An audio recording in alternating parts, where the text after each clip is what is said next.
ഇതൊക്കെ ഭയങ്കര ചതിയാണ് ഇവർ ചെയ്ത്. ഇവർ മറ്റുള്ള ആൾക്കാർക്ക് എവിടെയെങ്കിലും നിസ്സാര കാര്യം ഉണ്ടെങ്കിൽ ഇവർ ഭയങ്കര ഒച്ചപ്പാടും ബഹളവും ഉണ്ടാക്കി നടക്കുന്നുണ്ടല്ലോ. ഇവർക്ക് എന്താ ഇങ്ങനത്തെ ഒരു തീരുമാനം എടുത്തൂടെ?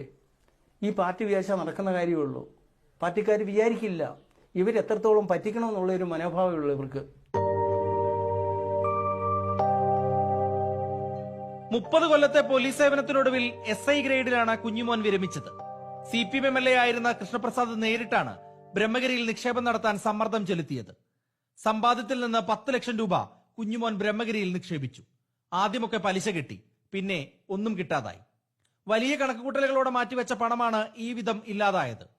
പണം തിരികെ കിട്ടാൻ കുഞ്ഞുമോൻ ഉൾപ്പെടെയുള്ള ബ്രഹ്മഗിരിയിലെ നിക്ഷേപകർ പലതവണ CPM സംസ്ഥാന സെക്രട്ടറിയെ കണ്ടിട്ടുണ്ട്. ഉടനെ ശരിയാകുമെന്നായിരുന്നു വാഗ്ദാനം. അത് വിശ്വസിച്ചാണ് നിക്ഷേപകർ ഇത്രയും കൊല്ലം കാത്തിരുന്നത്. സംസ്ഥാന സെക്രട്ടറി ഗോവിന്ദൻ മാഷ് അടക്കം ഞാൻ ബന്ധപ്പെട്ടതാണ്. പറഞ്ഞു, കുഴപ്പമില്ല, നിങ്ങൾക്കൊരു ലൈസൻസ് അവകാശം വന്നാൽ ഇതൊരു 3-4 മാസം കൊണ്ട് തരാമെന്ന് പറഞ്ഞു. നമ്മളെ പറഞ്ഞ് വിശ്വസിപ്പിച്ചിട്ട് ഇവരൊന്നും ഇതിനകത്തിൽ ഈ പൈസ തരാൻ വേണ്ടിയിട്ടുള്ള ഒരു താല്പര്യം ഇവർക്കൊന്നും ഉണ്ടായിട്ടില്ല. ഇതിന്റെ ഡയറക്ടറാണ് OR കേളു, ഇപ്പോഴത്തെ മന്ത്രി. മുൻ MLA ശശീന്ദ്രനെ ഞാൻ ബന്ധപ്പെട്ട് സംസാരിച്ചു. അയാളും പറഞ്ഞത് തരും, പൈസ കിട്ടും, എവിടെയും പോവില്ല എന്ന് പറഞ്ഞു. ഭയങ്കര തട്ടിപ്പാണ് ഇത്, ഭയങ്കര തട്ടിപ്പാണ്. ജനങ്ങളെ പരമാവധി നടന്ന് ഇവർ പറ്റിച്ചു. എന്റെ അഭിപ്രായത്തിൽ ഒരുപാട് ആൾക്കാർക്ക് പൈസ കൊടുക്കാണ്ട്. 3 പോലീസ് ഉദ്യോഗസ്ഥർക്കാണ് CPM നിയന്ത്രണത്തിലുള്ള ബ്രഹ്മഗിരിയിൽ പണം നഷ്ടമായത്. സർക്കാർ ഉദ്യോഗസ്ഥരിൽ വിരമിക്കുന്നവരെ കണ്ടെത്താനും അവരുടെ നിക്ഷേപം ബ്രഹ്മഗിരിയിൽ എത്തിക്കാനും പാർട്ടിക്കുള്ളിൽ ഒരു വിഭാഗത്തിന് തന്നെ ചുമതലയുണ്ടായിരുന്നു.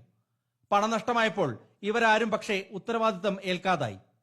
പ്രശ്നം വഷളായപ്പോൾ പിന്നെ തെരഞ്ഞെടുപ്പുകളിൽ ബ്രഹ്മഗിരി വിഷയം ചർച്ചയാകാതിരിക്കാനാണ് CPM നേതൃത്വം ഇതുവരെ ശ്രമിച്ചത്. പലതവണ ചർച്ചകൾ എന്ന പേരിൽ ബ്രഹ്മഗിരിയിലെ നിക്ഷേപകരെ വിളിച്ചുവരുത്തി പ്രതീക്ഷ നൽകിക്കൊണ്ടിരുന്നു. പണം മാത്രം കിട്ടിയില്ല.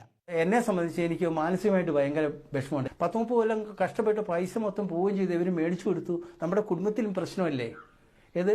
ഇപ്പം ഇവർക്കൊക്കെ ഒരു വിഷമമല്ലേ? മക്കൾക്കായാലും ഇത്രയും പൈസ ഉണ്ടായിട്ട് പപ്പ ഞങ്ങൾക്ക് തരേണ്ടിയ പൈസയല്ലേ കൊണ്ടുവന്ന് കളഞ്ഞെന്നുള്ളൊരു അഭിപ്രായം.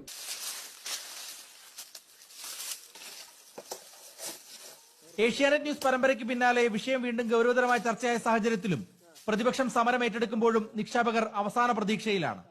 ഇനിയെങ്കിലും സർക്കാർ വിഷയത്തിൽ ഇടപെട്ട് തങ്ങളുടെ പണം മടക്കിത്തരുമോ എന്നാണ് അവർ ഉറ്റുനോക്കുന്നത്.